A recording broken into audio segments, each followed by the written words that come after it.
What's up, YouTube? This your boy Derek. On today's episode of Gemini Mood Swings, we will be discussing the homeless serial killer, Gerald Brevard.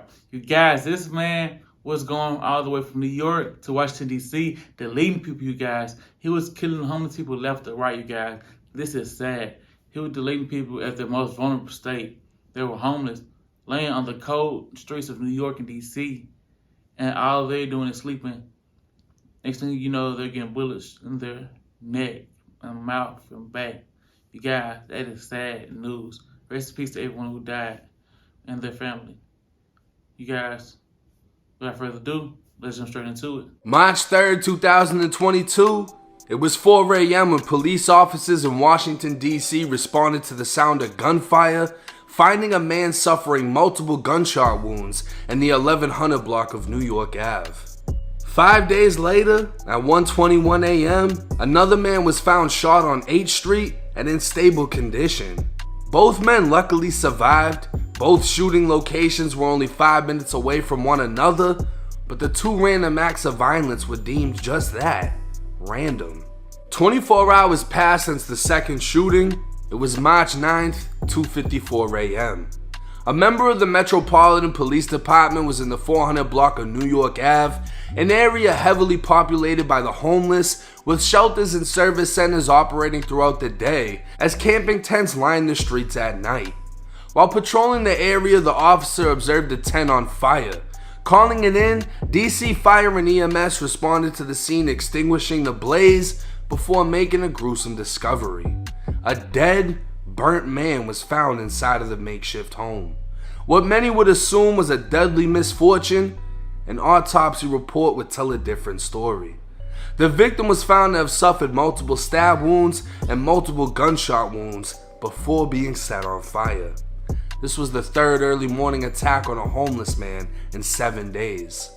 March 12th, 3 days since the homeless attacks in DC, it was 4:30 in the morning. A 38-year-old homeless man sleeping on a cold street in Manhattan as a bullet was fired into his arm. 90 minutes later, gunshots were fired, but would go unreported. A man lay dead in a sleeping bag for the next 11 hours before being discovered. A 911 call went out, officers arrived, and it was determined he was shot to death in his sleep as bullets pierced his neck and skull.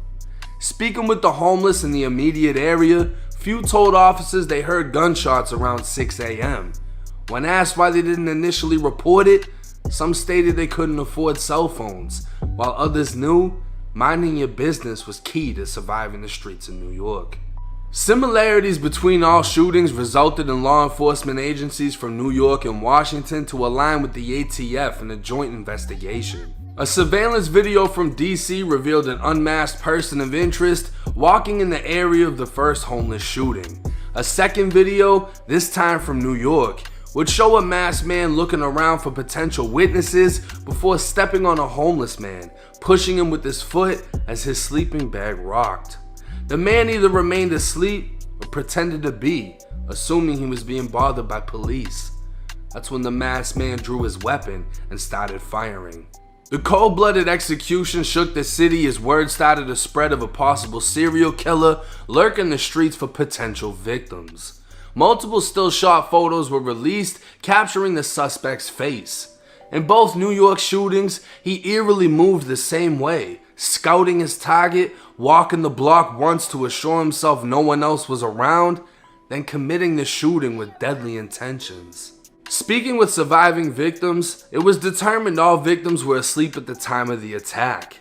22 caliber shell casings were discovered at all 5 shooting scenes from New York to DC, and ballistic evidence would show all bullets were fired from the same weapon, pushing law enforcement further into believing they were looking for one man. A reward of up to $65,000 was being offered, and after still shot pictures were released, both New York and Washington police would receive tips, including a name. A senior law enforcement official would identify the suspect wanted for 2 murders and 3 attempts as 30-year-old Gerald Brevard III. Unknowingly being stalked, the tables were now turned as Gerald walked across the street towards a gas station in DC. That's when ATF agents exited multiple vehicles with guns drawn as Gerald attempted to run but quickly gave up. Wearing similar clothes to those seen in Manhattan surveillance videos, Gerald was searched, but no weapon was found.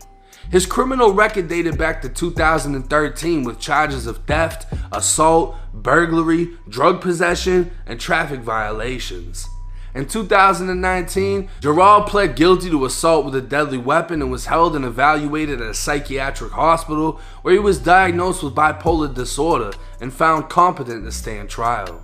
In 2020, Gerald would be arrested in Virginia for burglary and abduction and later sentenced to 24 months on an amended charge of assault and battery. 11 of those months were to be served incarcerated, while the rest would be carried out on probation. Apparently, he'd attacked a woman, but lack of fingerprint evidence and her being unable to positively identify him led to his reduced charges. Gerald's father reached out to the news, speaking on behalf of his son. I just have many different mixed emotions, sad, angry, disappointed, trying to process it. I'm sorry and feel bad for the victims, as well as my son. He talked in the third person. He was very paranoid. He thought people was following him. A motive is yet to be determined as to why Gerald carried out these attacks, and while New York falls under state jurisdiction, Washington, D.C. falls under federal, meaning the murder committed in D.C. has the potential of becoming a federal death penalty case. You guys, this is a very sad case. This man was mentally ill. His father said he was bipolar. He often talked in third person, you guys. Someone who is bipolar and talks in third person, should they be allowed to walk around normally like a regular law-abiding citizen? You guys, is that okay? His father knew that. The state knew that because he already assaulted someone, and they said he was fit to stand trial. So you guys, is it blame on this mentally ill man, or is it blame on the people who are sane and let this mentally ill man walk around like his father, you guys, and the state?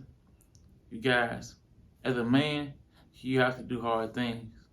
Like, for an example, if your dog bites someone, you have to make the decision to put your dog down because he has harmed someone. This man, who is mentally ill and talks in third person, has killed multiple people on multiple occasions and walks around, you guys. Is that okay? Should we pay our tax dollars to feed this man, to house this man, and to pay someone to watch this man?